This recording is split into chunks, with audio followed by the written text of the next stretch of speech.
Ça y est, j'ai fait mon premier voyage en van. Mais qui dit voyage en van demande beaucoup de préparation. Salut, moi c'est Catherine. Et je suis fan de cuisine anti-gaspi et de mode de vie plus écolo, que ce soit à la maison ou dans notre nouvelle van. Bienvenue à 4 en van. Qui dit camping dit préparation d'avance à la maison. Donc ici, je prépare le gruau. Tout est portionné déjà dans mes petits plats, un au cacao et un à la cannelle. Pour me simplifier la vie, je coupe aussi mes légumes d'avance à la maison et ils sont prêts pour ma salade. Il va juste me rester à rajouter la vinaigrette. Tant qu'à couper mes légumes, j'en avais pour mon souper de ce soir. Et voilà l'état de la vanne quand on est parti pour notre première fois en camping. C'est vraiment sur le rough, c'est vraiment comme une grosse boîte en métal dans laquelle on va dormir, mais c'est isolé. Et le gros bonus, c'est le frigo. Plus besoin de fouiller dans une glacière comme c'était une fouille archéologique. Et le reste de la nourriture est dans nos bacs comme quand on fait du camping en tente. Donc pour les déjeuners, on assemble notre gruau qui est déjà tout prêt avec de l'eau et du lait. Et on mange ça avec des fruits frais que j'avais préparés d'avance. Ma maman, elle, avait plutôt opté pour du pain et des crotons. Le deuxième déjeuner, pareil, encore du gruau. On ressort les fruits, des muffins. L'idée, c'est de manger rapidement pour profiter de la journée. Pour le dîner, je prévois toujours quelque chose qui n'a pas besoin de cuisson et qui donc peut s'apporter très bien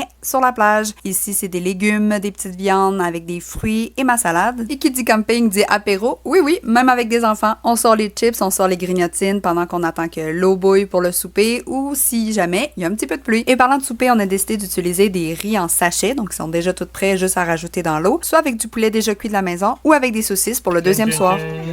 Et que ce soit en tente ou en van, impossible d'aller en camping sans faire de guimauve. Les vacances, ça goûte bon?